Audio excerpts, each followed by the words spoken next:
nada, pues comentarles que tenemos hoy dos charlas que a mí personalmente me resultan súper interesantes. Como, bueno, como astrofísica también veo que los títulos, pues nada, pues tengo muchas ganas de escuchar a los ponentes. A Satur lo tenemos por aquí. Y voy a presentarte, Satur. Entonces, bueno, Toñi me mandó antes una breve presentación tuya, así que nada, Satur García Marín, coordinador de la Comisión Animations Grand Public AGP de la Société d'Astronomie Populaire de la Côte Basque, astrobasque.com, con sede en Biarritz, si lo pronuncié bien. Desde 2013 anima la organización de los encuentros transfronterizos de astrónomos aficionados, RTAA por sus siglas en francés, socio activo de varias asociaciones de astrónomos aficionados en Francia y en España. Pues esta tarde, entonces, Satur nos va a hablar del Círculo Meridiano de Abadía, un proyecto PROAM. Pues, Satur, muchas gracias. Si querías añadir algo a tu presentación o si está todo bien. Todo muy bien, Elena. Muchas gracias. Y a la Fundación Starlight. Y pues eso, recuerdo que cuando Toñi me llamó hace unas semanas para hacer esto, me sentí un poco abrumado en aquel momento. Cuando después aprendí que Eduard Massana iba a ser el siguiente ponente, me dije, vaya, esto ya empieza a complicarse. Y ya la cosa ha sido cuando he visto que la comisión PROAM de la SEA nos contraprograma con una charla de Ricardo Hueso a las 8 de la tarde. Entonces me he dicho, esto es como los teloneros de los Rolling. En fin, dichas esta pequeña broma, vamos a empezar con lo que queríamos y, pues como comentaba,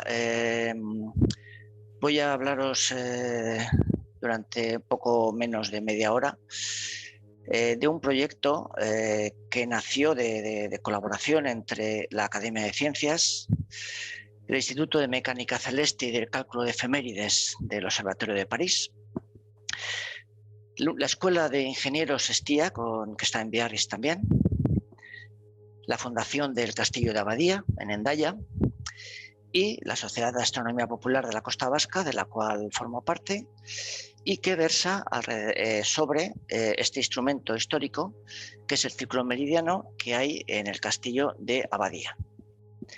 Voy a aprovechar para hacer una presentación de lo que es la Sociedad de Astronomía Popular de la Costa Vasca.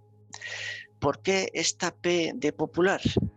Porque muestra la ambición de nuestra asociación por divulgar la astronomía siguiendo la idea de Camille Flammarion. Es decir, la idea de que todo el saber no debe ser solo para sabios o para iniciados, sino dirigirse a todo tipo de público. Para poder conseguir este etiquetado, este label de popular, fue necesario hace unos años que la Sociedad de la Costa Vasca reconociera en sus estatutos y en su forma de hacer una serie de compromisos de libertad de conciencia, de no discriminación, de una gestión democrática y transparente. Y quería aprovechar este momento también para rendir un pequeño homenaje a una socia de la agrupación desaparecida recientemente, a Maggie Jan, que hablaba de lo importante que es compartir el saber. Dentro de esas actividades pues hacemos observaciones, un ejemplo de una observación diurna. Hacemos también charlas y conferencias, aquí un caso en una sala, en un entorno histórico como es el Castillo de Abadía, pero también en otros entornos mucho más convencionales. Participamos en actividades que se organizan a nivel nacional en toda Francia, como por ejemplo el 9 de octubre de este año. Este es el ejemplo que participamos en la Semana de las Ciencias y concretamente en la Ciudad de Ciencias que se instaló en Hendaya, y aquí nuestro stand en el que hablábamos sobre contaminación lumínica. Nuestro animador científico que imparte cursos y nociones sobre astronomía, en este caso debido a las exigencias COVID, pues en unas determinadas condiciones. Y tenemos también un planetario hinchable que no lo hemos podido utilizar mucho últimamente precisamente por el tema de la pandemia, pero que nos sirve también como útil de divulgación de la astronomía. Hacemos talleres, en este caso es un taller de construcción de un espectroscopio, algún viaje, alguna visita. En este caso fue una visita al Observatorio Astronómico de Javalambre, que hicimos hace unos años. Nos gusta, como a cualquier agrupación de astronomía, juntarnos con otras agrupaciones y compartir el saber. Aquí vemos la foto de grupo de los 8º encuentros transfronterizos de astrónomos aficionados, que se hicieron en 2016. Y dentro de la idea de participar en proyectos PROAM, pues por ejemplo, dentro del proyecto Stars for All, pues estamos en conversaciones para instalar fotómetros test de seguimiento en continuo de la polución luminosa en Bayona, en un lugar que se llama La Plaine d'Anceau, en otros lugares también del suroeste francés. Veremos a los que llegamos, conseguimos llegar, y a los que tendremos más dificultades. Y dentro de esta parte que podemos llamar de colaboración PROAM es donde entra el tema del que voy a hablaros hoy, del círculo meridiano que hay en el castillo de Abadía. Vamos a hacer un pequeño resumen histórico de quién es la figura de Antoine de Abadía, un personaje del siglo XIX con dos características muy marcadas en él. Era un hombre de fe, pero al mismo tiempo era un hombre de ciencia. Aparte de humanista y lingüista, muchísimo dinero, tenía muchísimo dinero y podía pagarse todo esto y mucho más. Fue miembro, de hecho, del Consejo de Administración del Banco de Francia. Y fue un hombre que pasó muchos años haciendo estudios cartográficos en Etiopía.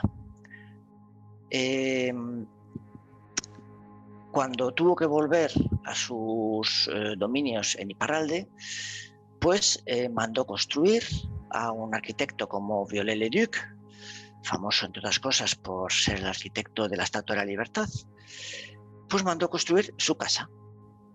Y en su casa pensó en instalar un observatorio astronómico, porque como hemos dicho antes era un hombre de ciencia muy obsesionado con la medida y con el rigor en la medida, y un observatorio astronómico un poco particular, porque como también decíamos estaba muy obsesionado por la cartografía. Esta es una planta de este castillo en la que vemos tres partes: la parte residencial, en la que vivían Virginie y Antoine, con una capilla, habíamos hablado de que era un hombre de fe; la parte social, donde recibía, hacía sus negocios, sus reuniones, sus tratos y demás; y la parte científica, como hombre de ciencia, donde tenemos el observatorio que lo construyó dirigido en la dirección norte-sur, es decir, en la dirección del meridiano. Aquí podemos ver el exterior de esa parte del edificio con estas compuertas que cuando se abren tenemos el círculo meridiano en su interior. Un instrumento que fue instalado en 1880, empezó a funcionar unos años más tarde y que sirvió para un uso científico hasta 1975. Martín Tellechea fue el último astrónomo que estuvo trabajando, catalogando estrellas y haciendo observaciones con este instrumento. ¿Por qué Antoine de Abadie quiso montar un un círculo meridiano en su casa, en su observatorio? Pues porque, como decíamos, su pasado como cartógrafo y como geógrafo le hizo trabajar mucho la astrometría. Vamos a repasar 3 conceptos muy básicos de astrometría, en los que podemos ver que cartografiar el cielo nos va a permitir, entre otras cosas, cartografiar la Tierra. Antoine Dabadie era consciente que necesitaba, en toda la triangulación se van acumulando errores, y en un momento determinado es necesario ajustar esos errores con referencias. ¿Y qué mejor referencias que las estrellas? Si las tenemos catalogadas, para empezar, si tenemos un lugar en la Tierra del que conocemos su posición, podemos catalogar dónde está y saber dónde está esa estrella. Inmediatamente después, estemos donde estemos, sea navegando o sea en un lugar en tierra, si observamos una estrella, la medimos y la tenemos en un catálogo, podremos saber en qué sitio de la Tierra estoy. También la astrometría pues, nos permite, con técnicas de paralaje o de paralaje anual, que creo que todos conocemos los que estamos aquí, poder medir distancias y conocer mejor el universo. Pero para hacer esos catálogos necesitamos un sistema de coordenadas. La estrella la vamos a poner según unas coordenadas. ¿Qué puede ser un sistema de coordenadas basándonos en un referencial local, que es donde estamos? Pero si queremos que sea un catálogo que sirva en cualquier parte del planeta, pues lo mejor es que lo llevemos a un sistema de coordenadas común para todos. Entonces, ¿por qué no pasarlo a un sistema ecuatorial, en el que catalogaremos a las estrellas por su declinación y su ascensión recta? Para pasar de un sistema de coordenadas al otro, necesitaríamos resolver un triángulo esférico, y no siempre es fácil. Pero podemos, si observamos cómo evolucionan esas características de altitud y de declinación conforme la estrella se va acercando al paso por el meridiano, resulta que justo en ese momento en que la estrella está en el meridiano, nuestro triángulo esférico se ha convertido en una línea recta. Y con una expresión muy sencilla podemos pasar de la altura que hemos medido a la declinación que tiene ese astro. Nuestro instrumento, un ciclo meridiano, es un instrumento que solo gira en un sentido. Lo que vamos a hacer va a ser apuntarlo en la altura hacia el astro que queremos medir, y vamos a dejar que nuestro cielo pase. Entonces vamos a ir viendo cómo nuestra estrella se va acercando poco a poco, y tendremos que medir muy bien el tiempo de cuando la estrella pasa por el meridiano. Y ese tiempo nos va a permitir medir la ascensión recta a la que está esa estrella. Solo unos segundos para centrarnos en esta imagen de uno de los relojes que utilizaba Antoine Dabadie para la medida de ese tiempo, porque es un reloj que viene a decir mucho de la personalidad de Antoine Dabadie, ya que no es sexagesimal, sino que es centesimal. Era un apasionado del sistema métrico decimal, y de hecho el círculo meridiano que vemos aquí en esta imagen antigua, sus círculos graduados tampoco son en 360 grados, sino en 400 grados. Eso es una particularidad del círculo meridiano que hay en el observatorio del Castillo de Abadía. Aquí vemos pues, la edición del segundo catálogo. Creo que hubo cerca de 3 catálogos los que se editaron allí en Abadía, de estrellas, que se conservan en la biblioteca del castillo. Si tenéis ocasión de ir algún día, como las bibliotecas de estos edificios históricos, algo fantástico de ver. Y aquí en esta imagen podemos ver pues, como mínimo las 4 personas que participaban en una observación. Un observador, alguien que anotaba, alguien que leía la altura en el círculo graduado del meridiano, y alguien que leía el tiempo cuando el observador decía ahora, cuando daba el top, digamos. Unos ejemplos de círculos meridianos históricos en Besançon, en Niza, en Estrasburgo, este de Abadía, y una tabla en la que podemos ver varios de los instrumentos que hay en Francia, muchos de ellos desmontados. Algunos están en su sitio original, pero no están en funcionamiento. Este, por ejemplo, el de Burdeos, fue parado en el 2016. Y con el de Abadía, ¿qué pasó? Pues que funcionó durante estos años. Aquí vemos los diferentes directores del observatorio tras la muerte de Antoine d'Abadie. En el año 1958 fue el observatorio de Burdeos, el equivalente al CSIC en España, quien se ocupó del tratamiento de los datos y de la gestión del observatorio, y en el año 75 terminan las observaciones desde Abadía. Pero, ¿qué pasó desde 1975 hasta 2015? Pues que en esta fecha, Jeannet Darlot, un astrónomo del Observatorio de París, más concretamente del IMSSE, del Instituto de Mecánica Celeste y Cálculo de Efemérides, en contacto con académicos de la ciencia, porque el castillo de Abadía es propiedad, cuando Antoine d'Abadie muere sin descendencia, deja en herencia el castillo de Abadía con sus propiedades a la Academia de Ciencias.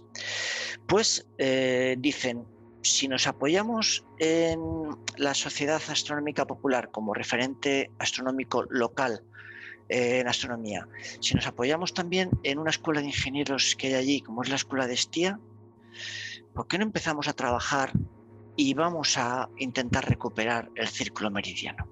Y la realidad es que el 6 de octubre del 2018, el círculo meridiano de Abadía vuelve a ver la luz, con el objetivo de que el lugar de Abadía, que hoy es un lugar histórico y cultural, el día de mañana siga siendo un lugar histórico y cultural, pero pase a ser también un lugar de ciencia. ¿Cuáles son los objetivos del proyecto? Pues rescatar el círculo meridiano del castillo de Abadía con un proyecto de colaboración entre los profesionales y los aficionados y la colaboración de un centro universitario. ¿Con qué objeto? Pues el de desarrollar un útil pedagógico para dar visibilidad a todo tipo de público de una ciencia poco conocida como es la astrometría, y mostrar y hacer entender el método científico. Entonces, el desarrollo del proyecto tiene en cuenta la instalación de cierta tecnología en este instrumento histórico, como es un decodificador en el eje, una cámara en el foco, y con la ayuda de la informática generar una red wifi que permita a un público que ha sido al que se le está explicando un proyecto pedagógico, que sigan este público con su teléfono móvil o con unas tabletas, pues las observaciones que va haciendo el propio instrumento. Aquí vemos el ejemplo de cómo el decodificador está instalado, donde el Observatorio de París se implicó mucho en este trabajo. La Escuela de Ingenieros de Estia, los estudiantes de Estia desarrollaron una interfase para que este decodificador nos diera los datos de la altura y, por lo tanto, la declinación de ese astro que estábamos viendo. Nosotros, la Sociedad Astronómica de la Costa Vasca, reemplazar el fotómetro que sirvió en los últimos momentos del círculo meridiano para medir el paso de esa estrella por una cámara. De nuevo, los estudiantes e ingenieros de la Escuela de Estia desarrollando esa programación para toda esa interfaz, ese sistema wifi que pueda ser utilizado con el público, y con la idea un poco de poder crear este tipo de imágenes que se desplazan, pero donde poder asociarlo con el tiempo de paso, que es el que nos va a dar la ascensión recta, la segunda parte de ese catálogo de esas estrellas. A la hora de desarrollar el proyecto pedagógico, pues había que saber cómo hacer el cero de la altura, preparar también cómo observar con el instrumento, cómo preparar la observación, cómo previamente decir qué instrumentos, qué objetos, perdón, vamos a ver en esta noche. Entonces esto es con un Stellarium, pero en el proyecto se incluye poder trabajar con otras bases de datos de objetos que nos puedan servir a preparar esa noche de observación. Y esta imagen de aquí es el día de la inauguración del instrumento en octubre de 2018, en que mostramos al público que vino en el techo el paso que hicimos unas semanas antes. En este caso es una estrella doble, Albireo concretamente, y que aquí todavía no medíamos tiempos, no éramos capaces de medir prácticamente nada, sino únicamente saber que podíamos ver que este ciclo meridiano ha vuelto a ver la luz. Y aquí estaba pues todo el público con los artífices, en los que está Janet Aglo del IMCC, Sébastien Ibarbur de la Escuela Estia, Céline Davadan, representante de la Académie des Sciences en el Castillo de Abadía, y Philippe Beauchamp, presidente de la Sociedad Astronómica de la Costa Vasca. Pero ¿qué sucede? Que donde vivimos, en la Costa Vasca, no siempre hace bueno. Además, para poder hacer estas actividades habría que ir de noche, todo esto, y decíamos, ¿por qué no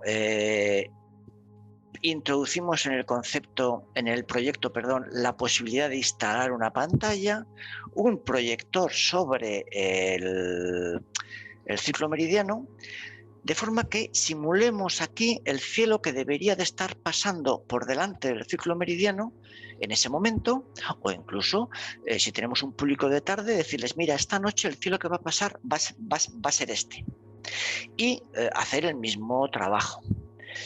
De la misma forma, se ha construido una maqueta con impresión 3D que podemos llevar a escuelas y a centros de enseñanza para explicar el método científico, diciendo cómo se aplica el método científico en la elaboración de estos catálogos.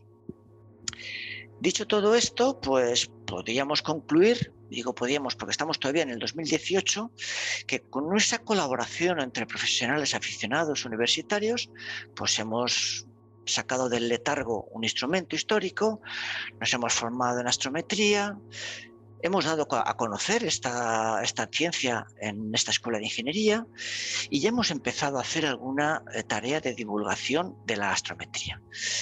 Y todavía nos queda mucho por delante. Pero, ¿qué ha pasado en los últimos años? 2019, por una parte, la Academia de Ciencias ha tenido una evolución en su organización que ha repercutido mucho en nuestra forma de trabajar en el Castillo de Abadía. ¿Qué quiere decir esto? Pues por decirlo claro y fácil, ya no podemos ir allí cuando queramos a hacer lo que nos dé la gana, por decirlo en dos palabras. En 2020, bueno, ya a finales de 2019 se volvió a lanzar proyectos con los alumnos de Estia para seguir desarrollando los proyectos en curso, los proyectos informáticos y de la pantalla y todas estas cosas. Y nosotros mismos, nuestra organización, hemos tenido algunas dificultades organizativas que nos han frenado las cosas. Pero evidentemente lo que más nos ha frenado ha sido la pandemia. En este año 2021, bueno, estamos dando un nuevo impulso al proyecto. Lo hemos revisado por diferentes conceptos, por ejemplo, pretender ver con el instrumento meridiano es muy bonito, pero es más o menos es algo parecido a lo de las flores que comentaba antes del vagabundo este que se compraba el bocadillo con 10 euros el bocadillo y 10 euros las flores. Pues pretender ver con ese instrumento y con las imágenes que da, no se puede hacer realmente mucha ciencia con ello. Sin embargo, todo el proyecto de divulgación científica puede seguir adelante y tenemos ganas de seguir con ello, y de hecho nos hemos centrado en ello principalmente. Es decir, montar esa pantalla, montar la simulación del paso de las estrellas y que el público que tenga que venir trabaje y aprenda el método científico, les podamos mostrar el método científico con esas simulaciones y les podamos mostrar cómo se trabajaba con este tipo de instrumento. acabo de aprender, acabo de ver, el día 17 hubo una reunión con el equipo de la Academia de Ciencias, donde estuvo nuestro representante de la agrupación de astronomía, y donde hay ciertas partes de este proyecto que los académicos siguen apostando por él, y hay otras partes en donde estamos empezando a ver dificultades. Quiero decir con esto que tenemos muchas dudas de dónde nos llevará. Podemos decir que hemos aprendido ya muchas cosas, que estamos dispuestos de llegar hasta donde nos dejen, y ojalá, aunque tardemos más años, y aunque no seamos capaces de llegar hasta el final, esto que cuento de tener la pantalla, ver la proyección, la simulación, pero por lo menos con lo que aprendamos poder formar al público en este tipo de cosas, podamos llegar a ello. Y dicho esto, aquí vemos, por ejemplo, el vídeo, uno de los vídeos que hicimos del paso de una estrella. Este no es Alvireo. Aquí vemos una de las limitaciones de la óptica, que no nos da objetos puntuales, sino más bien triangulares, con lo que, pues eso, es difícil medir con precisión el tiempo de paso. Aquí tenéis la página web de la Agrupación de Astronomía. Y una vez más agradecer a todos y a vuestra disposición por si hay alguna pregunta. Muchísimas gracias, Satur, por esta presentación que a mí personalmente me ha resultado muy interesante, y tengo muchas ganas, la verdad, de visitar este sitio porque, bueno, me encantan los castillos, eso... Eso la verdad que lo primero, y bueno, pues también todos estos proyectos que involucran también a lo más pequeño, porque si no he entendido mal, esa maquetita también se ha llevado a colegio, ¿no? Y de momento pues la maqueta 3D, pero hay colegios, por ejemplo, que os visitan y... La maqueta en 3D la construyeron, la hicieron los alumnos de la Escuela de Ingenieros de Estía. La hemos usado de momento solamente una vez en un colegio al que acudimos para empezar a explicar esto. Y bueno, y la tenemos ahí preparada porque nos parece realmente muy interesante. No es fácil a veces llevar a los alumnos hasta el castillo y ver en persona y in situ el instrumento, pero nos parece un útil muy interesante para poder explicar eso, cómo se trabajaba, para qué se hacía y en qué consiste el método científico. Aprovechar esto como excusa para mostrar el método científico y digamos, poder despertar las vocaciones y las ilusiones que pueda tener alguien en los estudiantes en trabajar para la ciencia. Muy bien. Aquí en el chat tenemos a Javier Martín que comenta: tenéis los medios, conocimientos e ilusión que os dejen trabajar, ¿no? Eso esperamos, que de verdad seamos capaces de convencer a la Academia de Ciencias y a la Oficina de Turismo de Hendaya, que se ocupa de la explotación turística del Castillo de Abadía, para mostrar que esto además es un aliciente más para dar a conocer la riqueza histórica que hay allí y, por decirlo claramente también, que es lo que un poco a una oficina de turismo le puede interesar, el atraer más visitantes a la ciudad de Hendaya y a este Castillo de Abadía. Perfecto, muchas gracias. Yo no sé si alguien quiere hacer alguna pregunta a Satur, o también para el final, después de la segunda charla, por si, Satur, tú te puedes quedar un ratito más. Yo puedo quedarme, sí. Perfecto, muchas gracias. Pues nada, entonces pasamos al siguiente ponente. Edward, veo que ya está por aquí. Estoy por aquí, sí. Bienvenido, buenas tardes. Muchas gracias. Bueno, pues Edward Massana, ¿verdad? ¿Lo pronuncio bien? Sí, sí. Doctor en Ciencias Físicas por la Universidad de Barcelona. Trabaja en la misión Gaia de la Agencia Espacial Europea. Y Gaia es una misión astrométrica cuyo objetivo es cartografiar la Vía Láctea. con un catálogo de más de 1.500 millones de estrellas. También trabaja activamente en el estudio de la contaminación lumínica y es coautor de un modelo del brillo del cielo natural que permitirá una mejor evaluación de la luz artificial que origina la contaminación lumínica. Participa activamente en actividades divulgativas de la astronomía, como charlas, talleres y observaciones públicas. Ha desarrollado la app Eclipse Calculator, que permite conocer todos los detalles de los eclipses de Sol, Luna y tránsitos planetarios, tanto futuros como pasados. Muy bien, así que nada, en esta breve presentación que me pasó Toñi Varela, que bueno, ahora no puede estar ahora con nosotros, pero seguro que luego podrá ver la grabación. Está ahora mismo pues volando, está en vuelo, así que nada, pues adelante cuando quiera. De acuerdo. De acuerdo. O añadir algo, si tú quieres añadir algo. No, solo comentaros que es un placer estar aquí en un foro y en un festival que la verdad es que no conocía. Y Toño me comentó que le faltaba alguien para este jueves para dar esta charla. Contactó conmigo y yo dije, pues perfecto.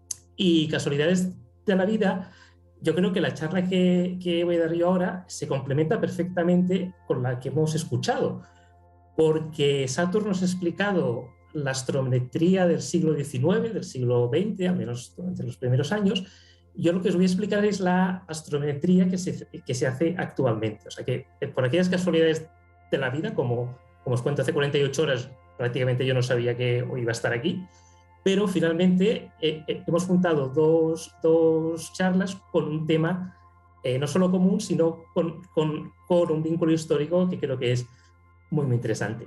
Le he puesto este título, una cierta poesía de 1.000 millones de ojos para 1.000 millones de estrellas, que durante la charla pues ya veremos que tiene una cierta justificación. Empezaremos por ver lo que es esta misión. Gaia es una misión astrométrica, que ya sabemos lo que es, ¿no? Porque Saturno ya nos lo ha explicado, es determinar las posiciones de las estrellas y el movimiento de la Agencia Espacial Europea. En cierta manera, es la sucesora de la misión Hipparcos, que estuvo funcionando en los años 80 y principios de los 90. Como también se ha comentado, el objetivo es hacer un gran catálogo para tener una visión de la Vía Láctea, no solamente de las posiciones, sino también de las distancias. Para ello, lo que está cartografiando actualmente ya son más de 1.800 millones de estrellas. Este número justifica esos 1.000 millones de estrellas que aparecían en el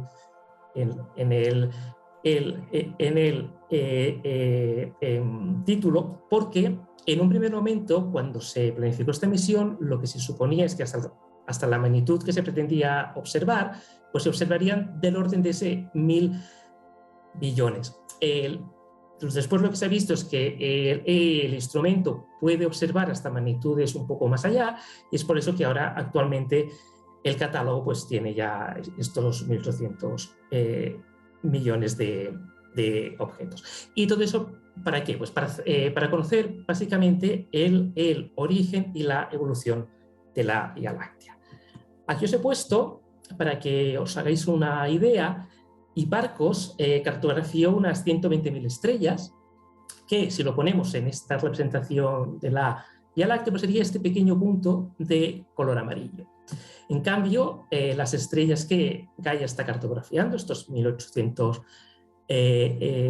millones, pues llegarían hasta el centro de la Vía Láctea y un poco más allá. Evidentemente, no en todas las zonas la completitud de la muestra es la misma, de tal manera que en el entorno solar pues, se observan prácticamente todas las estrellas, pero a medida que nos alejamos, pues evidentemente cada vez hay menos estrellas. Haciendo un poco de historia, Gaia se lanzó hace prácticamente ya 8 años, empezó con las observaciones científicas en julio del 2014 y cada cierto tiempo se han publicado los catálogos con los datos procesados hasta el instante, ¿no? Un primer catálogo fue en el 2016, un segundo catálogo en el 2018 y el último fue hace un año y contenía las observaciones de unos 3 años. El próximo catálogo está previsto para junio del próximo año y el catálogo final con los 10 años de observación aproximadamente, aunque no tiene fecha todavía fija, pero se estima que será sobre el 2029. Algunas características de esta misión. Pues bien, la primera es que, a diferencia de Hipparcos, que era un satélite que estaba orbitando a la Tierra, Gaia se encuentra en el punto L2. Como posiblemente sabéis, este punto L2 se encuentra a 1,5 millones de kilómetros en la línea Sol-Tierra, pues por sus características permite que un satélite esté orbitando. De hecho, por ejemplo, el James Webb, el telescopio espacial que se lanzará en 15 días, pues también irá a este punto L2. Para explicar el funcionamiento, os pongo un vídeo. Le quito el sonido para que no tengamos ningún problema. Este vídeo, perdón, ¿me has saltado? De acuerdo. Este vídeo explica el funcionamiento del satélite. Como veis, la cámara de Gaia, lo ponía aquí en el título, tiene 1.000 millones de píxeles. Estos 1.000 millones de píxeles son estos 1.000 millones de ojos que aparecían también en el título. Por lo tanto, ya tenemos estos 1.000 millones de ojos para 1.000 millones o 1.800 millones de estrellas. La primera característica importante es que Gaia tiene 2 telescopios. Además, gira sobre sí mismo cada 6 horas, de tal manera que va escaneando todo el cielo, y el plano focal del instrumento, después de que la luz haya pasado por una serie de espejos, como os digo, va a parar a este plano focal, que contiene 105 CFDs, con este total de 1.000 millones de píxeles, y combina la luz de los 2 telescopios. Aquí vemos las estrellas que pertenecerían a un telescopio, y ahora veremos que se superponen el campo de visión del otro telescopio. Curiosamente, y también esto es un paralelismo con lo que nos ha explicado Saturn, el hecho de que Gaia gire sobre sí mismo, pues también hace que las estrellas sobre el plano focal se vayan desplazando. Por tanto, también aquí lo que medimos son los tiempos de paso por las CFDs. Y eso, para el conjunto de todas las observaciones, con un sistema de ecuaciones evidentemente muy complejo, etcétera, es lo que nos permitirá finalmente determinar las posiciones. De cada observación, lo que se baja es simplemente una pequeña ventanita, de tal manera, y esto permitiendo que lo pase un poco deprisa, porque si no el vídeo es un poco largo, pero la idea es que se van acumulando estas ventanitas en cada CCD, de tal manera que para cada paso de una estrella hay 9 observaciones astrométricas. Después tenemos unas observaciones fotométricas en estas 2 columnas, las cuales nos dan unos espectros, tanto en el rojo como en el azul, y otros espectros de una resolución más alta que nos permitirán determinar la velocidad radial. Pues bien, estos son los datos que Gaia obtiene. Evidentemente se transmiten hacia la Tierra, ¿de acuerdo? Aquí ya serían todas las estrellas que pasan por el plano focal, con sus ventanitas, se transmiten hacia la Tierra, y aquí es donde se procesará para obtener finalmente las posiciones. Pues bien, ¿Qué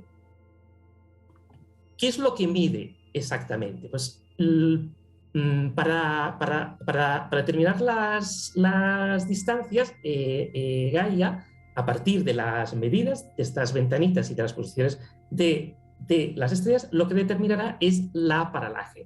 Os lo he puesto aquí, pero seguro que lo sabéis. Esta paralaje es el efecto de la perspectiva de dos observadores desde dos sitios, cómo ven un objeto cercano que se proyecta sobre el fondo. Si lo trasladamos a la astronomía, pues como sabéis, consiste en observar una estrella cercana desde dos puntos diferentes de nuestra órbita, de tal manera que en la proyección de esta estrella cercana contra las de fondo, pues cambia en función de la posición de la Tierra en su órbita. Y lo que se intenta determinar es este ángulo P, que es el de la paralaje.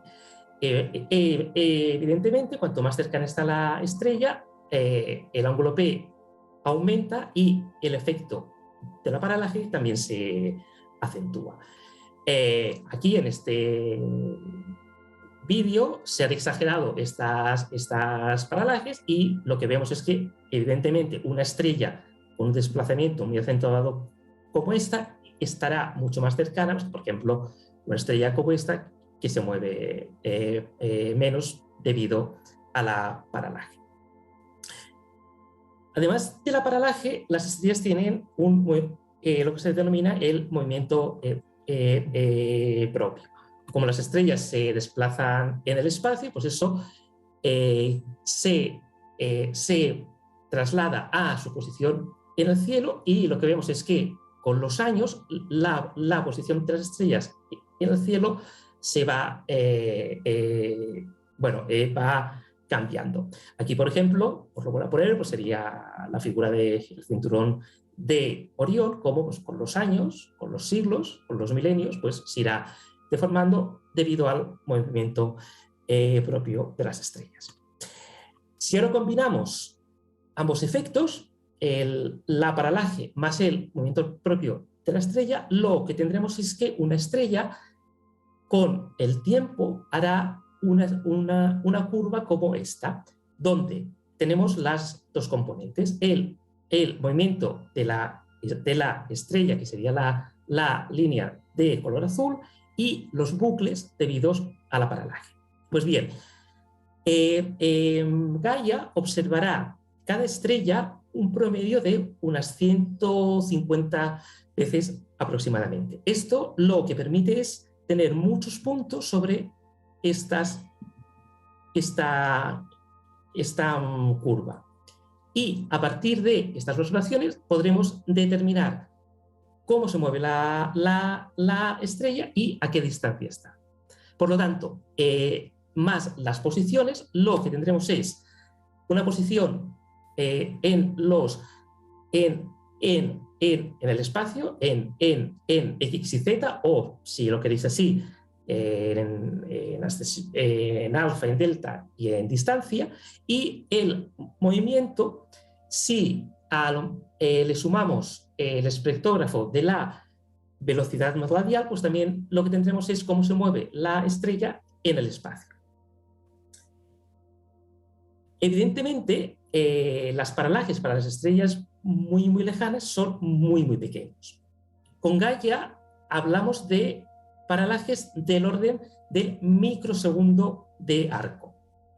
Para ser concretos, la precisión es del orden de de 10, 20, depende de la magnitud, microsegundos de arco. Este ángulo equivale al que subtiende una moneda de 1 euro a 400.000 kilómetros, es decir, en la superficie de la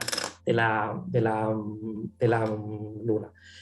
Son ángulos increíblemente pequeños. Lo que Gaia mide es un salto cualitativo increíble respecto a lo que teníamos hasta hace unos pocos años.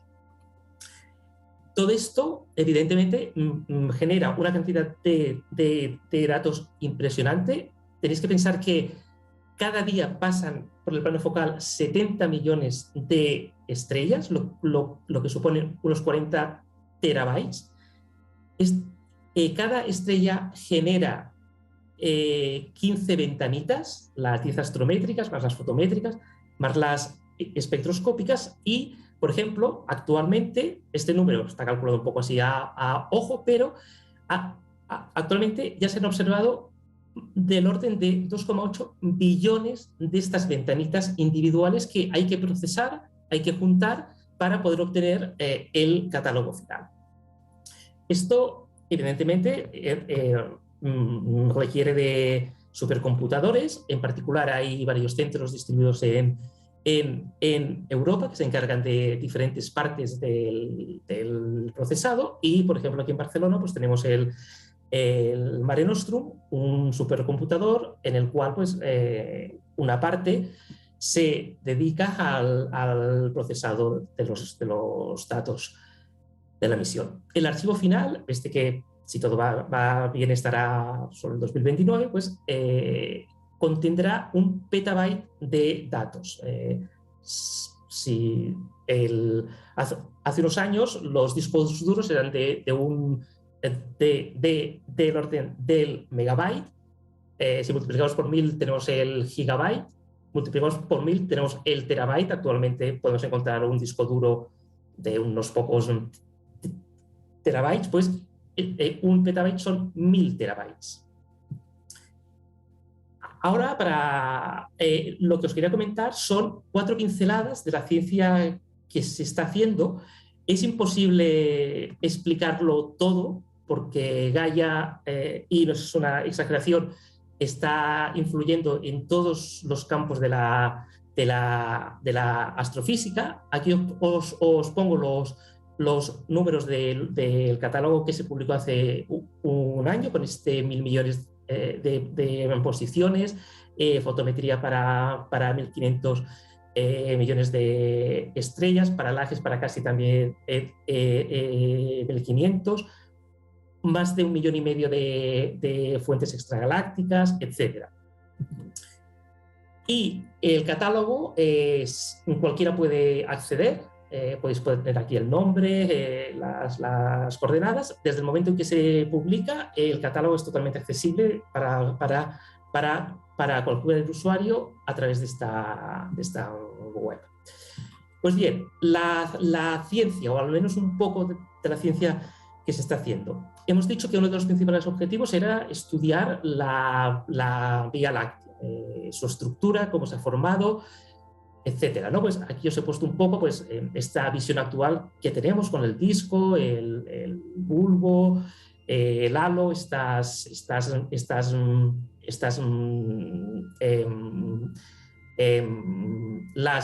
corrientes estelares de las galaxias que han interactuado con ella y que se han ido como deshaciendo, etcétera, ¿no? Pues, por ejemplo, una cosa que se sabía desde hacía tiempo es que la Vía Láctea es una galaxia espiral con una barra en el centro. Esta barra se había, digamos, intuido a través de algunas observaciones, de modelos del potencial. Pues bien, con los datos que tenemos ahora mismo, la barra la podemos ver simplemente con el dibujo de los datos. Aquí se ve perfectamente que los brazos espirales no saldrían del centro, sino que saldrían de los extremos de esta estructura. Pues bien, una cosa que hasta ahora se tenían indicios, ahora se puede ver, por decirlo de alguna manera, a simple vista, ¿no? Aquí en este vídeo, pues, también si superponemos los datos de Gaia sobre la Vía Láctea y nos vemos un poco como en 3D, pues vemos perfectamente esta estructura, esta densidad mayor de estrellas que se corresponde a la barra central de la Vía Láctea. Gaia también ha permitido estudiar las interacciones que la Vía Láctea ha tenido en el pasado, que que las galaxias interaccionan entre sí es una cosa que ya sabemos porque lo observamos en galaxias externas, como en estas fotos de aquí, y los modelos lo que nos dicen es que si una galaxia de una masa pequeña comparada con la de la Vía Láctea interactúa con ella, deja una marca en cómo se mueven las estrellas, ¿de acuerdo? Es la cinemática. Pues bien, esto, sin entrar en los detalles, pero con los datos de la misión se ha podido establecer en el entorno solar unas estrellas que pertenecen a la Vía Láctea y que siempre han pertenecido porque su cinemática está caracterizada por la de la Vía Láctea y su composición química también lo está, pero hemos encontrado otras estrellas con una cinemática totalmente diferente, con una composición química diferente y que ahora sabemos que se corresponden a una galaxia que se estima que hace unos 10.000 millones de años interactuó con la Vía Láctea. Si volvemos a este vídeo, lo que estaríamos identificando es qué estrellas del entorno solar son las originales de la Vía Láctea y qué estrellas del entorno solar son las que pertenecían a esta galaxia que en su momento interactuó con nosotros. Otro ejemplo, la identificación de nuevos cúmulos estelares. Os he puesto aquí una fotografía, evidentemente que todo el mundo conoce, de las Pléyades, y la pregunta que nos podemos hacer cuando tenemos una imagen como esta es: ¿cuáles de estas estrellas son del cúmulo y cuáles no? Es decir, ¿cuáles son del cúmulo y hay una conexión física entre ellas y cuáles simplemente son estrellas que están en el fondo más atrás o más adelante de este cúmulo? Pues bien, ¿cómo podemos hacerlo? Pues una manera es coger, por ejemplo, todas las estrellas que tenemos, por decir algo, a 2,5 grados del centro del cúmulo y ver, por ejemplo, cuál es el movimiento propio de estas estrellas. Si hacemos esto, lo que veremos es que todas las estrellas del cúmulo se desplazan de la misma forma, ¿de acuerdo? Estas flechas las he puesto aleatoriamente, no son las de la misión, pero es para mostrar que las del cúmulo se desplazan todas, en este caso, por supuesto, hacia la parte inferior de la derecha. En cambio, las de fondo, cada una se desplaza a su aire, para entendernos. Si hacemos un análisis más científico, lo que podemos hacer es dibujar estas estrellas en un diagrama donde el eje de la X sea el desplazamiento horizontal en alfa y en el eje vertical el desplazamiento en declinación. ¿Qué es lo que vemos? Que hay un grupo de estrellas muy numeroso que están centradas en el cero y que abarca prácticamente toda el área de la figura. Estas serían las estrellas de campo, que no hay un patrón claro de cómo se están desplazando. En cambio, tenemos este otro grupo de aquí, totalmente marcado, ¿de acuerdo? Que serían las del cúmulo. En este caso, este cúmulo en alfa se estaría desplazando a 20 milisegundos de arco por año y en declinación a menos 45. Si ahora, por ejemplo, cogemos estas estrellas y las dibujamos en un diagrama HL, en un diagrama donde el eje de las X sea la temperatura y el de las Y la luminosidad, distinguiremos perfectamente la secuencia principal del cúmulo en color azul de las estrellas de fondo que, una vez más, se distribuyen sin una estructura demasiado determinada. Pues bien, si aplicamos esto a los datos de Gaia, que ya se ha hecho, lo que haríamos es coger todo el catálogo, analizar el movimiento propio de todas las estrellas, buscar si hay estas sobredensidades, como la que hemos mostrado aquí, y con eso determinaríamos, identificaríamos los cúmulos estelares. Pues bien, con esta metodología se han identificado más de 1.250 nuevos cúmulos estelares y se han descartado cúmulos que se pensaban que lo eran, pero que se ha visto que el movimiento de sus estrellas no es uniforme, sino que no son más que estrellas que por la perspectiva parecían estar formando un cúmulo, pero que no lo están. Y para acabar, ya que estamos en el festival Starlight, pues os quería comentar qué es lo que Gaia puede hacer por la contaminación lumínica. Diréis, aquí esto ya empieza a parecer un poco más complicado, ¿no? Pues bien, como han comentado en la introducción, hay un trabajo en el que colaboro, que es la elaboración de un modelo del brillo natural del cielo nocturno.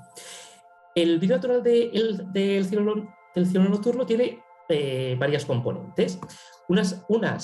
Una componente son astrofísicas, es la luz que nos viene de las estrellas. Aquí os he puesto las diferentes componentes, la luz estelar, la luz difusa de la Vía Láctea, la luz de fondo extragaláctica y la luz zodiacal. Pues bien, en el modelo que hemos elaborado, para calcular la luz estelar, hemos utilizado precisamente los datos fotométricos de Gaia. Aparte, en el cielo nocturno, pues también tenemos una componente debida a la atmósfera, en particular el airglow, que es esa luz que se genera en las capas altas, y todo esto hay que ver cómo se dispersa y cómo se absorbe por los aerosoles, etc. Pues bien, todo esto forma un modelo que nos permite determinar el brillo natural del cielo nocturno. Y aquí os pongo simplemente un ejemplo de una imagen, una fotografía a la izquierda y de una simulación con este modelo. Aquí, por ejemplo, la Vía Láctea, que se ve perfectamente, pues está generada a partir de los datos fotométricos de la misión Gaia. Y aquí, por ejemplo, pues, nos permite identificar claramente fuentes de contaminación lumínica, pero también nos permite identificar fuentes que quizás a priori las podríamos identificar como contaminación lumínica, pero que aquí vemos que en este caso no. Aquí se trata de la luz zodiacal. Y esto es todo lo que os quería comentar sobre esta misión y que, como ya os digo, pues creo que ha sido muy interesante poder enlazar el círculo meridiano, cómo se hacía astrometría el siglo pasado y cómo hacemos astrometría en la actualidad. Muchísimas gracias, Edward, por esta presentación tan interesante. Bueno, pues no sé si hay algunas preguntas. Yo vi que en el chat había una pregunta de Javier Martín. Bueno, la voy a leer. ¿La interacción de la Vía Láctea con otra galaxia en el pasado es una evidencia o una posibilidad? No, esto ahora mismo está bien estudiado y por los datos, no solamente con una galaxia, sino lo que Gaia ha demostrado es que la historia de la Vía Láctea es mucho más compleja de lo que se pensaba y mucho más turbulenta. Pensamos que he tenido varias interacciones. Eso se ve perfectamente en la cinemática. Ves cómo hay estrellas que se mueven de una manera muy particular que no puedes explicar a no ser que estés suponiendo estas interacciones a través siempre, claro, de de modelos, de unas suposiciones. Quizás no se puede determinar exactamente en qué momento pasó, qué masa tenía esa otra galaxia, pero está claro que la Vía Láctea ha tenido una historia mucho más convulsa de lo que hasta ahora pensábamos. Muchas gracias, Edward. ¿Alguien quiere añadir algo más? ¿Preguntar? Sí, Satur. Hola, yo quería solamente felicitar a Eduard por lo que nos has contado y, un pequeño comentario, como bien dices, casualidades de la vida, las dos charlas estaban perfectamente unidas. Sí. Y como os comentaba, os hablaba antes de los encuentros transfronterizos de astrónomos aficionados, pues resulta que, hablo de memoria, pero no en 2013 hicimos unos encuentros en Hendaya en el que nos visitó uno de los ingenieros que trabajó en el proyecto Gaia. Jordi Portell, posiblemente. No, era un ingeniero francés. Perdón. Es que Benjamin Massag, que trabajaba en EADS Astrium. Vale, de la parte técnica, sí. De la parte técnica. Nos trajo una maqueta de Gaia, una verdadera gozada. Cómo se levantaban todas las tapitas, cómo se veían los dos telescopios, cómo fue algo fantástico. Y en 2018 nos visitó Carme Jordi, que nos explicó los datos del segundo catálogo de Gaia. Y es impresionante la de ciencia que se hace ya y que se hará durante muchos años con Gaia, como bien nos has explicado tú. Sí. Cierto. Muy bien, enhorabuena. Muy bien. Así que nada, tenemos una cantidad impresionante de datos. Tenía que decirlo, bueno, lo va a petar, ¿no? Pues sí, la verdad es que... no ha hecho nadie, no lo habrá hecho nadie, seguramente. Ya lo está haciendo, sí. Así que nada, pues ¿alguien más quería comentar algo, preguntar? Fernando. Sí, una pregunta. ¿Los datos de Gaia están ya influyendo en los mapas? Porque nosotros tenemos mapas que tienen unas coordenadas J2000 y con la precisión con que estáis midiendo, entiendo que ya se estarán trasladando informaciones a estrellas que tienen movimiento propio alto y están cambiando de... Sí, de hecho hay algún software de estos tipo Stellarium y tal que creo que ya está, que ya ofrecen la posibilidad de utilizar datos de Gaia. Y otra cosa, por ejemplo, interesante es que no sé si aquí alguien hace ocultaciones asteroidales, pero, por ejemplo, desde hace unos años, desde el primer catálogo, las predicciones de las ocultaciones asteroidales, que como sabéis siempre yo había hecho cuando me dedicaba más a cosas de aficionado, y que era aquello porque había la predicción de que podrías ver una ocultación asteroidal desde Barcelona, pero el error era tan grande que si realmente la podías observar te podías considerar muy afortunado, porque el error en la posición de la estrella, por pequeño que fuese, pues cuando lo trasladabas a la Tierra, pues podía ser de centenares de kilómetros. Pues bien, actualmente todas las predicciones de las ocultaciones asteroidales, que por ejemplo sirven para determinar los tamaños de los asteroides, etcétera, ya se hacen con los nuevos datos. Lo que hemos de tener en cuenta es que el catálogo de Gaia, al tener tantos datos, no es un catálogo, digamos, a la vieja usanza, que tú te descargas un fichero y lo tienes todo ahí, sino que, claro, son millones y millones de estrellas, pues requiere un cierto software o acceder a través, pues eso, de la web y tal. Entonces, no es aquellos como cuando nos descargábamos, pues estos, los catálogos y parcos y tal, lo tenías ahí todo en un ficherito y tal. Ahora la cosa se complica un poco. Pero como digo, ya hay algunos softwares que lo están utilizando. Muy bien, Edward. Mira, en el chat Javier comenta que leyó en una ocasión que Gaia era la fuente de datos que más papers producía. Pues creo que sí. No tengo números. Hay un colega en Alemania que sí que, que sí que los tiene y se dedica a hacer estadísticas, pero son posiblemente... Desde los primeros datos son del 2017, pues son miles de papers los que se han publicado. Sí, sí, sí, sí. Perfecto. Muy bien. Bueno, pues agradecer de verdad a los dos ponentes, Satur y Edward, pues nada, por vuestra participación.